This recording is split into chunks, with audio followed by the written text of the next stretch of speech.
All right, so we are joined by my man, recording artist, sound engineer, owner, operator of Sound by Servis here in the Jackson area, Zach Service. We thank you so much for joining us today. This is our entrepreneurship class here at Velma Jackson High School. We've got a room full with us, and this is for all of our friends at Madison Central, Germantown High School, Ridgeland High School, and our YouTube channel. So we thank you so much for taking some time for us because like I just told you, I think this is one of the cooler businesses that we've had in this program. Man, my pleasure to be here, Greg. I'm excited too. I was just thinking about it because it's not something that a lot of people um, think of first when they talk about careers. You don't really get told much about being able to make a career doing anything in music or in entertainment besides sports, which I know you're well acquainted with the sports field. But it's actually a statistical fact. And let me step inside the car. I'm gassing up. I'm actually on my way to a podcast recording right now. So, um, funny enough, doing doing it as we're doing this. But it's a statistical fact. I forget the exact amount. My mentor, Jonathan Taylor, amazing audio engineer in the Jackson, Mississippi area, told me basically that the percentile of people who make a full-time career and salary over $35,000 in music or entertainment is literally like less than one, like it's a percentage of a percent. It's literally you basically have a better chance of making it in full-time professional sports than you do of making a full-time career out of music. So Absolutely. to I be agree. able to, I agree. am I Yes. right? Okay. Yeah. So to be able to Now, do that is actually an amazing blessing of the Lord. I always give the glory and the honor to Christ first because let me tell you, man, you can do this for like yourself and for fame and just for the heck of it. But when you do it for God, it really makes a difference. And I can honestly say I've had so many opportunities that it doesn't make sense for me to have them. The way that they came about and something in this industry in music and in entertainment that you'll learn really fast is that your talent is not what gets you business. It's all about your personality and the relationships you build. So one thing I push, and I don't know if we'll talk about this today, but one thing I push is you have to know how to talk to people. You have to know how to disagree with people respectfully, and you have to know how to be open-minded because if you're not willing to learn, if you think you know everything, you are going to get blackballed so fast. And in the Mississippi area, like I know a particular engineer, not the one I'm talking about. I know a particular engineer who literally had to leave the entire state because he burned his bridges. And everybody, y'all live here, most of y'all, I'm assuming. So everybody who's here knows somebody here. So this is an industry where character matters a lot, integrity and your work ethic matters a lot. And I'm really blessed to be able to have a career in it. man, I'm so glad you said that. I say that all the time, and people think I'm joking. It's so good to hear from somebody else. Because obviously we want to dive into this industry and your business, but I think it's pretty cool. We've had over 400 guests in this program since we started it at COVID, and you're the first one we've ever had that grew up homeschooled. So I'm just Yeah. curious, growing up in the Jackson area, homeschooled, and then moving into this career, kind of talk about that because that's kind of interesting. Yeah. So forgive the background noise. I'm about to get back in the car. I did not grow up in Jackson, Mississippi. I Okay. grew up in two different places. I was born and partially raised in San Ramon, California. It's a suburb of Oakland. Thank Yeah. God I wasn't in Oakland proper, because folks really think I'd be making jokes about these gang things. I'm like, y'all don't know where I live. But then, on top of that, I was raised primarily in Fort Worth, Texas, for Okay. the 10 years of my life. And that's where I moved from to here. So being homeschooled, let's see, I had a brief I want to say my preschool, or no, it wasn't preschool. It was kindergarten. I had kindergarten um for like the first 6 months of it. I think that's called a semester. I believe the first half semester or whatever. Um, where basically they had a teacher at our church that was teaching us the Abeka Christian Academy curriculum. But we had Yeah. a few co-op students who were friends of my family that we were doing the school together. But that was like literally the first 6 months. Then after that, It was all done from the house using Abeka Christian Academy's programming from Pensacola Christian Academy in Pensacola, Florida.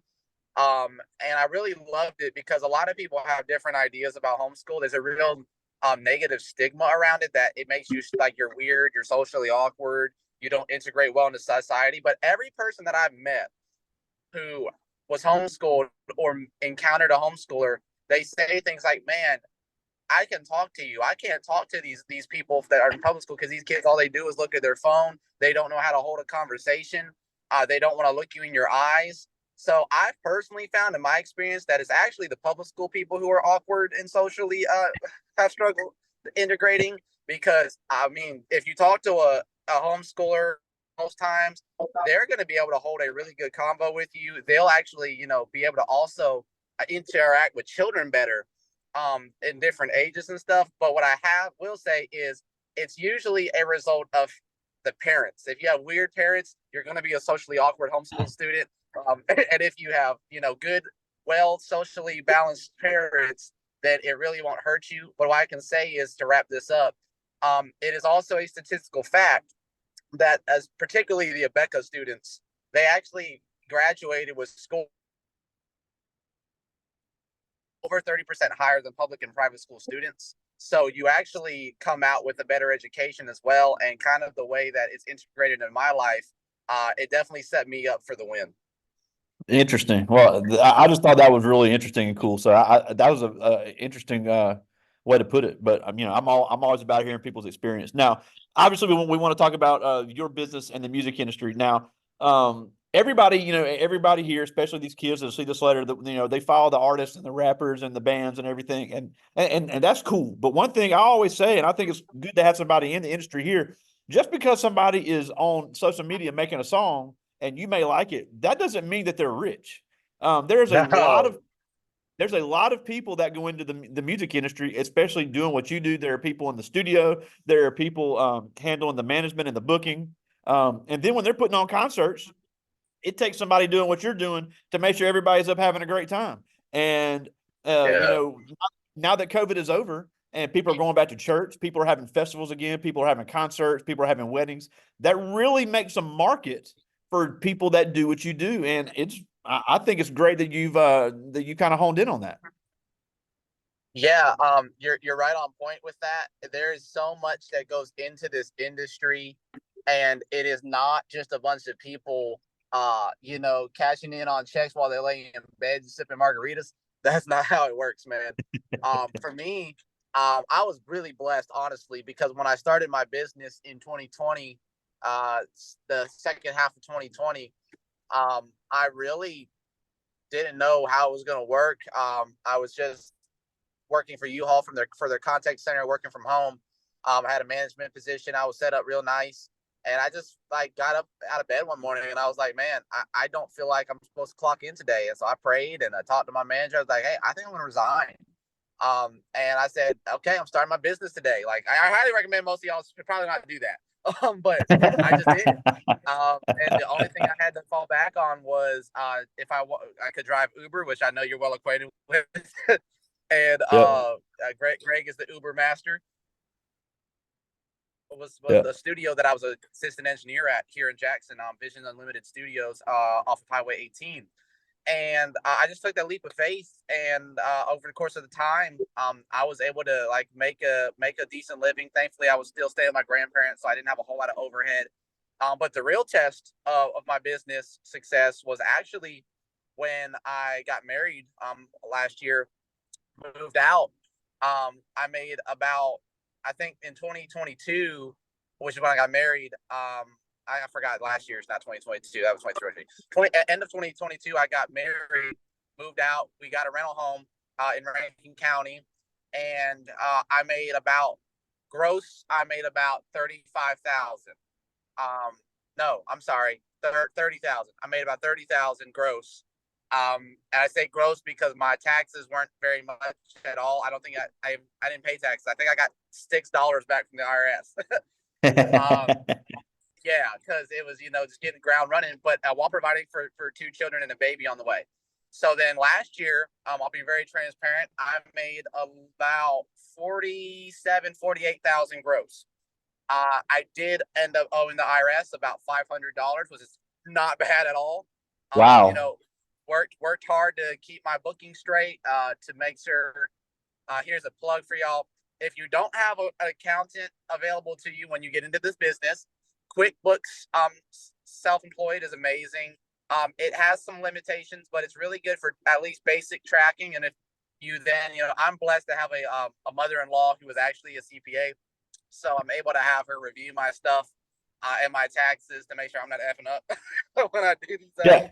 Yeah. And I'm glad you mentioned that, because a lot of entrepreneurs, they have a great idea and they may even have a great pitch and they may be able to actually have a lot of sales. But if you can't handle the books and the behind the scenes stuff, you're not going to be in business very long. No, you will not, man. Trust me. That's why organization is everything. I have literally like folders under my desk where I keep every year's tax info. I keep checks from every business in a separate folder. Even stuff from like 10, 15 years back when I was a teenager. I've still got receipts from like 2007. I wasn't even 10. I just always try to make sure that I'm tracking things best I can, because what they don't talk a lot about, especially if you're into like rap or the music industry, entertainment, nobody really talks about the business side of the business. Everybody just wants to go out there and make a song, just go out there and, mix a song, produce a song, or make a video, do an interview, but they don't talk about the business side, because that makes it hard for them to get money out of you. It makes it hard for them to get you to sign bad contracts. I had an opportunity to sign with, I won't say their name since there's probably a lot of people watching this, but I had an opportunity to sign with one of the very largest labels in the nation, or really the world. If I say their name, you would know them. It rhymes with Bay, and it rhymes with Fat Bannock Records. And they offered me a 360, and basically a 360 is a deal where they don't only have they don't make money just off of your music. They make it off of literally anything attached to your image, and they own the rights to your image, and they own the rights to anything you produce under them. So basically, they're eating off at a youth conference. If I go lead worship and get paid at like Word of Life, when I was working at Word of Life, they would have gotten a piece of that. So I was like, on top of that, I don't want you to be able to change my message, because they have the right to tell me what I should wear in a music video, what I could talk about on a song. So I was like, no, not going to sign that deal. I chose to go independent. So with running my business last year, I was able to make profit. And one of the ways I did that is because I don't sell products currently. I sell services.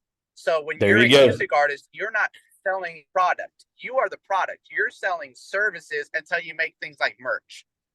When you sell merch, but merch is very high overhead.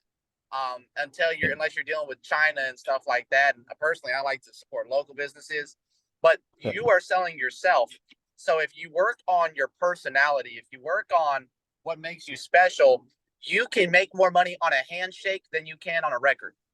There you go. And that's what I'll say on that. There you go. Now talk about Sound by Service, because, again, your business really found a new niche after COVID. People were dying to have events again. People were pouring back into churches. People were having weddings. There was more and more concerts that had to get rescheduled. So, talk about how you got into that, because, that's not a business that you would think, about a lot of people starting, but obviously there's a huge demand for it. Yeah, there is. It started obviously as a music artist, starting from my bedroom. And I still record like my music video Balenciaga. I recorded that song in my bedroom. I didn't feel like going to the studio. I just did it at the house. But when I started recording, I had to become more and more proficient at engineering. Then I got that position as an assistant engineer at that studio in Jackson. At the same time, a few years later, started serving as the worship pastor and music director and production director, all those hats at my local church for 3 years in Jackson. So I got a lot of experience with live sound in addition to the studio sound. And with doing that, I got connected with a few different people. And with getting in with Word of Life, I was able to connect with their Highland Colony campus front of house engineer back in, I think, 2021, I want to say. Yeah. And he just reached out because he saw I had posted a picture using a particular digital workstation called Reaper, which is a niche because it's not like your typical Pro Tools or Logic. It's free to try, but they don't like disable it once your trial's over. You can use it eternally and never pay. And if you do pay, it's only like a $60 license. And he was having to use it because Pro Tools was limiting how many tracks they could record at a time. And obviously, mega church like Word of Life, he needed way more than 32 tracks to do his virtual sound checks. That's a audio check, which basically is just playing back what you recorded through the sound system as if it's an original performance. And we had a conversation. He's like, man, we got to meet up and talk. So before they closed it, we had met at the cultivation hall, talked business, chopped it up, built that connection. So he started teaching me some different things that I didn't know about the audio industry. He's mixed for people like Todd Delaney, you know, Joel Osteen's worship team, some big acts around the world. And I started realizing, okay, I need to be dealing with these things that other people aren't going to deal with. Because I noticed, okay, churches keep getting all this crappy sound gear because they're getting gypped by people like Guitar Center and these companies that just want to get inventory off the shelf. And then I have a unique advantage by being a person with worship leading experience. I'm a musician, being a producer, being in church leadership.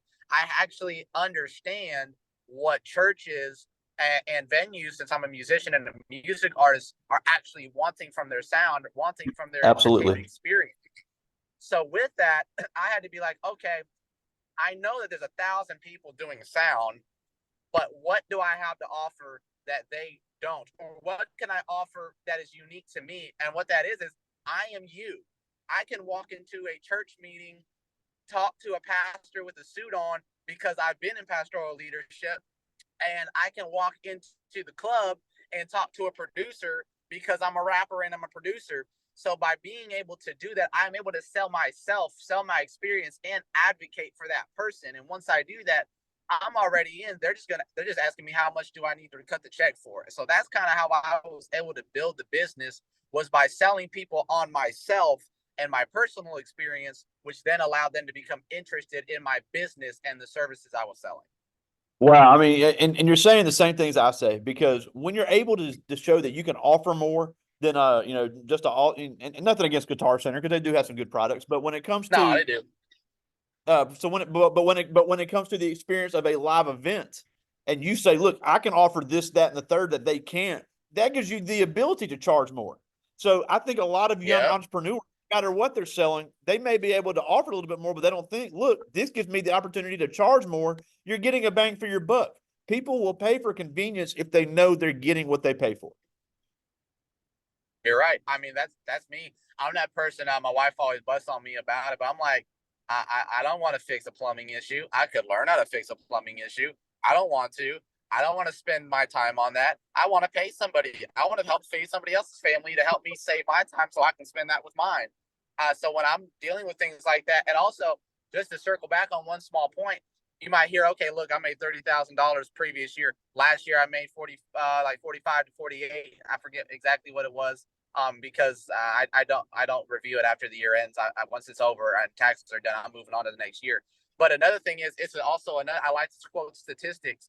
It's a statistical fact that on average, once you hit about the $45,000 mark, you can't make much more money by yourself.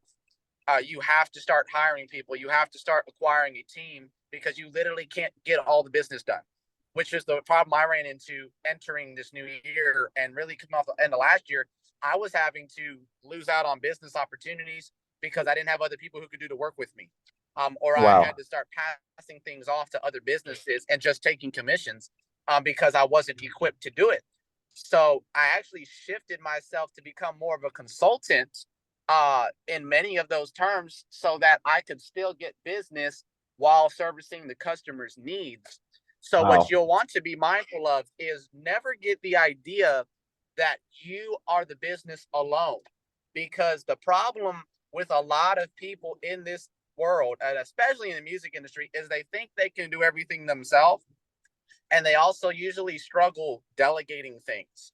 So me, in this last year, I started building a conglomerate. Actually, just yesterday I was on a meeting. I'm starting a label. And we're going to be pooling our resources. This is a season, especially with the way the economy is. This is not the time to be fighting over business. This is the time to be collaborating. If you do not know how to collaborate, you are going to suck at business. because you have to be able to say, hey, you have something I don't have. And I have some customers that you could help. You have some things that I could help. Instead of us trying to beat each other to see who can get the most clients in this area, what if we pooled our resources, since we both do relatively the same stuff, and use my strengths and your strengths to meet all these clients' needs and make some money for our business and support the vision and the mission of what we're here to do. So when you get rid of the competitive competition mindset, I do something that's a little different than most people's business plans. Now, because to get money, you got to put that in it. You got to list your competitors. But I really spend almost no time in my business plans on competition. I really don't care who's doing what I'm doing, because if I come into a place where they're doing it, I'm not going to try to steal their clients. I'm going to say, hey, how can we help each other? Because if they're successful, that means they don't have time for all their business, or there wouldn't be people coming to me. So like there's a particular integrator in the state of Jackson, Mississippi. I'm not city of Jackson, Mississippi. I'm not afraid to say the name, Devane Lighting and Sound and Theatrical. I do work with them all the time. Literally just rented from them yesterday for my church marriage conference. But guess what? They give me work all the time. I'm one of the few people they even contract. They do everything in-house, but they contract me because I work with them. And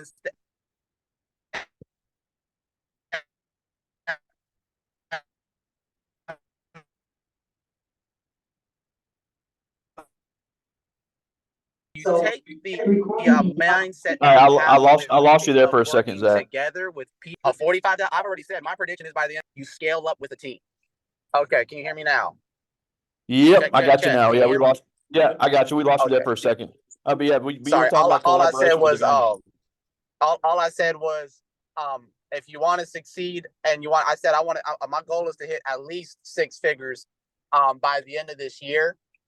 And the way I'm going to do that, and the way you can do anything like that, and statistically it's a fact, you need to add 2 to 4 people to your team, really like 3 to 4. And I've done that. So I'm anticipating that by the end of this year, next time we talk, it's going to be six figures in at least. Wow. And I want to help other people make those figures as well. And y'all can do the same thing.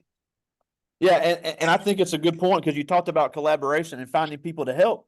There are a lot of entrepreneurs that specialize in helping entrepreneurs. There are literally small businesses that do the finances for small businesses. There are small businesses that do the websites for small businesses. So if you're not, experienced in that, you don't have to hire a full-time person. You can contract out one of these small businesses, and it's a small business helping a small business. So with the change in the economy and the growth of more and more entrepreneurs, that is something that I really encourage anybody to look out. I mean, it's going to save you a ton of money, and it gives you a chance to collaborate and not put the onus and stress on yourself. Yep, and you brought up a good point with the subcontracting. That's literally how I run my business now is I'm a bridge builder. I connect people with people, and I oversee the work that gets done. It's like construction where they subcontract. It's like general contracting. It's almost the same way. And that's how I'm able to succeed, because I actually do web design. I do graphic design. I do all these things. I produce music. I record music. I host events. I manage artists, but I can't do all that myself. So when I do a logo, I'm not making that logo. I'm contracting my guy. When I produce a record, I'm rarely actually touching it. I'm sending that to my guy in Hazelhurst, or my guy in LA, or my guy in Atlanta, or my guy in Slidell. Or my guy here in one of my guys or girls here in Jackson. When I need someone needs a feature, guess what? I could get on every single song, but some songs need a female. Some songs need a different voice texture. Guess what I'm doing? I'm connecting them with that artist. So when you get the mentality, and I'll just be real with you, because I'm a God first, spiritually minded person. There's such a thing as a spirit of poverty and a mentality of poverty. When you have the mentality of scarcity, that there's not enough and I have to get what I get now, you will miss long-term opportunities to build wealth by trying to grasp every little opportunity that comes up. I had to learn how to say no to things.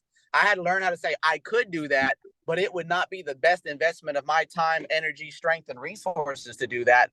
I might make less money on this, but I'm going to pass this off to somebody else, make less money, but save more time and mental energy, which I can then invest back into something that's going to have a greater return on investment. And now I'm building a relationship with somebody else. So when they have something where they need to invest that into me, I'm the first person they're calling. when you get this mentality, on a side note, I do internships for anybody who's interested. I don't charge for internships. If you're local here, you actually can come and shadow me at any time you want.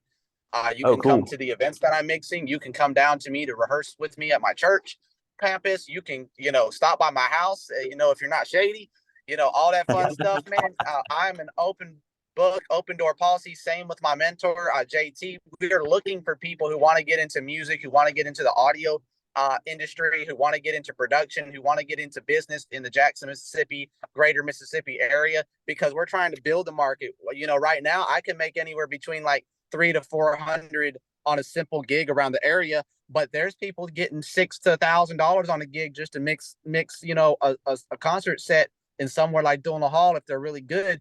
But it takes there being people who we can call for those gigs, who actually have sat and been trained properly, who've done the work to shadow, who know how to roll a cable, who know what gain structure is, who know how to send out a tech writer, who know how to write an email, so that we can be comfortable putting our name on the line to send somebody towards you to give you business. So if there's anybody out there who's looking for those opportunities, be aware. I'm here. I would love to talk with you, because we're not trying to gatekeep. We want to get you in the gate.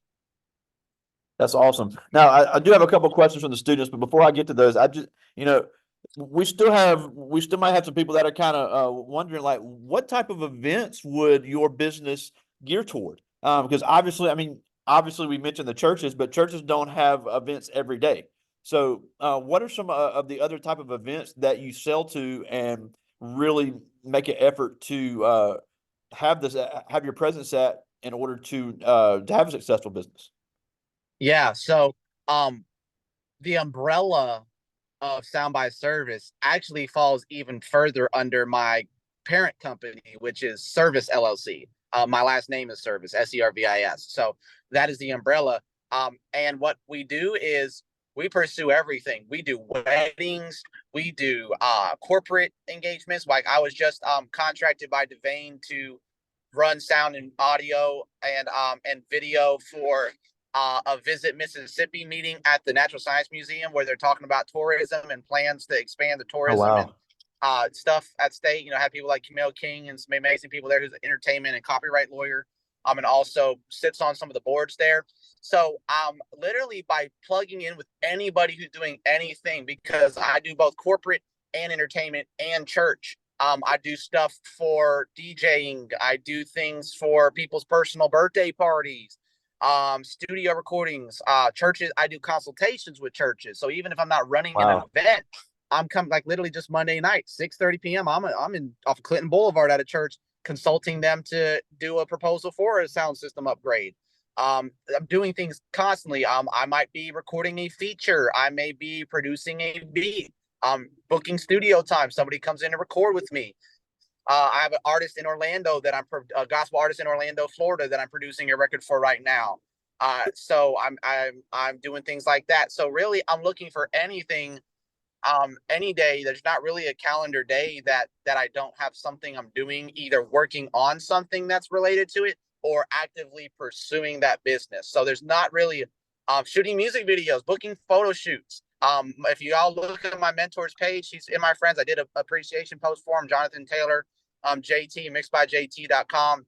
A lot of his photos I took. So I do photography. All the photos on my website, as a matter of fact, were taken by my team and my people. Every website that I do, I am ZachServis.com, that website, soundbyservis.com, soundbyservis.square.site. All of that was done by me and my team. And that's like really it. There's no limit. Whatever there is available, I'm pursuing it. And if I can't do it myself, because I can't be in 3 places at once, I'm finding somebody who's doing it already, and I'm making a business agreement with them. I'm having a conversation, and I'm getting that business. That's awesome. Well, I do have a couple questions from the students. They're both seniors, but I like the way they're thinking here. This is Donovan Harris. He's one of our champion archery members here. He can shoot Nice. that bow and arrow. But he asked, "What is the biggest inspiration in your music, and what was your biggest inspiration to be an entrepreneur?" Okay, what's up, Donovan? Awesome on the archery, man. I've got I think it's called a nephew-in-law or a cousin-in-law who's actually really good at archery. So it's awesome to hear you pursuing that, man. I suck at archery. I'm great with the gun, suck with the bow and arrow. So props to you for that. My inspiration for music was God. I started writing at 6 years old. It started from poetry at 5. I moved to 6. I was writing, my worship songs just from my heart towards the Lord. And then around 14 years old, I heard a rap CD from a youth pastor of mine that my dad bought from him. And it inspired me to look into hip hop because I never liked it, never heard a good hip hop before. And this stuff was something that was pushing the gospel, and it was really done well. And in my spirit, I just had heard the Lord say, "Hey, if I asked you to rap, would you do it?" And I was like, "Well, yeah. Are you asking?" He said, "Yeah, do it." I said, "Okay." He didn't give me no more instructions, so I started listening to the local hip hop radio, which was not Christian radio. Um, Funny enough, I learned to rap from people like Drake, Kendrick Lamar, Logic, people like Eminem. My first remix was a remix of Eminem's song called "Not Afraid." I'm Wow. sure a lot of people know that song. So it actually started with people like that. Folks used to call me the Great Value Drake because all my stuff sounded like Drake at first. And now, of course, because I was in battle rap and stuff too, believe it or not, you wouldn't look at me and think that, but I was actually cold with it. Lord made me stop doing battle rap because it wasn't a great representation of Christ. I was definitely cursing. But that was a huge inspiration, was just the God and wanting to reach people through my music. And then I just learned that not only can I make an impact, but I can also make a living off of it and use what I make off of that, not just to support my family and my personal dreams, but to build the kingdom of God and to help people in life. I've got things I want to do, like I want to build orphanages. I want to fund orphanages. I want to fund people getting through adoption processes. I want to go build wells. I want to build cities. I'll just say it right here. I intend to build cities, if not in the United States and somewhere else. I'm always thinking development. I already said, I was freestyling one day and I said I'm gonna be a billionaire by my 30s, and I firmly believe that if I put in the work, God will do the rest. And I don't want to be a billionaire for myself. I want to be it so that I can build things for people, that I can support people. So that's the first half of your question. And then the second question, which is what inspired me to be an entrepreneur, is kind of that same thing: building kingdom wealth, building wealth so I can pour back into people. I'm a firm believer that we are blessed to be a blessing, and that any wealth Wow. that God blesses you with is not so you can just help yourself. Because let's be honest, I can survive off of not much, man. I mean, I grew up, believe it or not, not very well off. I mean, when we first moved into our home in Texas, we didn't have plates. We were eating our food off pizza boxes. So I've had an experience to, like, kind of like Paul the apostle said, I've learned how to abound. I've learned how to not have a lot. But one thing I've learned is I can be happy with all of it, but I want to be able to give back to others. I want to bless others. So that's what inspired me to be an entrepreneur. Yeah, and that was a great segue to the next question. This is Christian Wolf. He's also a senior, and he was asking about what are some things you see your business expanding in the next few years? Man, that's a great question, Christian. Man, that's such a loaded question. I'll just say maybe a couple of things. I see us having international reach, being engaged in business across the world. I've already got like one of the artists that's joining the label, that collective I'm putting together. Quite literally just did some stuff in Paris. I've got connections in Canada. Actually, a few churches that I've pursued business in Canada, and I would actually pump the brakes because I don't have a passport. And I realized that I couldn't pursue that business because I couldn't go there to do it. So funny enough, that was something. I've actually got someone calling me right now, not calling me, texting me right now. I literally just watched it pop up. We're supposed to be meeting to create a business together called Revival Vision Network, and we're gonna market ourselves to businesses and churches to revive their business, whether it be a fresh branding, new social media campaign, gear rental, redoing their sound system, whatever it is. We're gonna revive it and make it better than before. I do social media management, artist management. So that's something I'm moving into. Vocal coaching. I just started doing that this past year because I really wasn't that good a few years ago. Like, I could sing and I could rap, but there were a lot of things on the fundamentals I didn't know that in the last few years. And big shout out to Word of Life and people like Darius Brown, Harvey Williams, Todd Vaughn. They really helped me elevate while I was with them, working with them, and it set me up for success. Yeah, and just short side note, the people in the Jag Zone should know Harvey Williams because he's the assistant principal at Madison Avenue there Yes, in the Madison yes, he Central. actually had my son for the first Yeah. half of his kindergarten before we started Yeah. homeschooling. Yeah, so I thought that's cool that he's had that kind of influence on you as well. Great guy, does a great job down there at Madison Yeah. Avenue. Now we're almost out of time, and we thank you so much for taking some time for us. But before we go, two things. First of all, tell us where to find your business online. Yeah, so you can find my I'm literally my boy Jimmy Gray. He's the one who performed at the amphitheater with me. Big shout out to Gray. He's a rapper as well. He'll be on in the label as well. You can find my business and my music. I am ZachServis.com. I'm sure Greg will put how it's spelled somewhere in there. SoundByServis.com. Again, that's my last name, SERVIS. SoundByServis.square.site, which is my studio version of it. And shoot, my social media is all at Zach Service, TikTok, Instagram, Facebook. And connect with me. Reach out, send an email, send a DM, man. I want to help y'all as much as I can. Get with Greg. I don't know the rules for schools and stuff, who they can connect with, but No, get with Greg, man. they're more than welcome to contact you if they think it can be beneficial. Yeah, please reach out. And let me know if you're interested. If you have questions, if you want to get involved in an internship. I'm even connected with the director of admissions at Tougaloo College. So I'm connected with. I need to post it. I did an interview with WBLT after the amphitheater. I haven't posted it yet. So I'm connected with their online person. Cherie, I think Cherie Johnson. She runs the WBLT Plus online version of for them. So I've got connections. I've got people who want to do internships. I'm connected with Justin Burks, who works for ESPN, who work with the news station as well. Joshua Notary. I've got names on names on names, people on people on people that I'd love to connect you with besides myself. Love to get you guys plugged in, doing something you love, and finding out how you can make a career with it.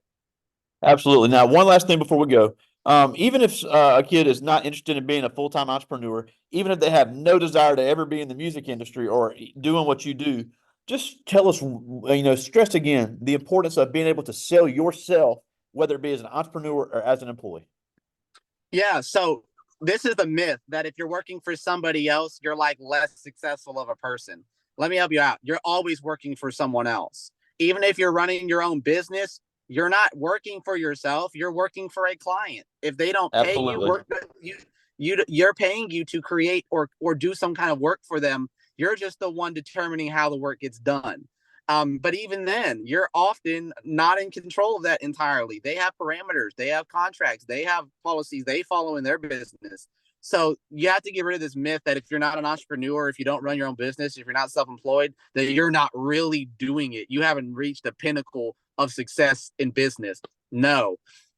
Sell yourself, make yourself valuable. This is why I tell people the parable of the 5 talents. If you haven't heard it, go read it in the Bible, look it up. The master gave somebody 1 talent, somebody 2, somebody 5. The guy with 2 and 5 turned it to 4 and 10. The guy with 1 buried it and got in trouble. God gives us talents. He gives us skill sets to develop. Don't just develop 1 talent. Develop all those talents you've been given. Master those skills one by one. I mastered creating music. Then I mastered mixing that music. Then I mastered, and I'm still mastering, selling that music. And now I'm mastering selling my services and my advice to other people. Yeah. So that being said, work on yourself. Read books. Please read books. Get off of TikTok. Read books. Read books. Read books. That's my advice for you. Educate yourself and make yourself a high value individual by mastering something, even if the only thing you master is empathy. That's why we have counselors. That's why we have therapists. If you can master one of the talents you have, then continue to master the others, you'll always be valuable.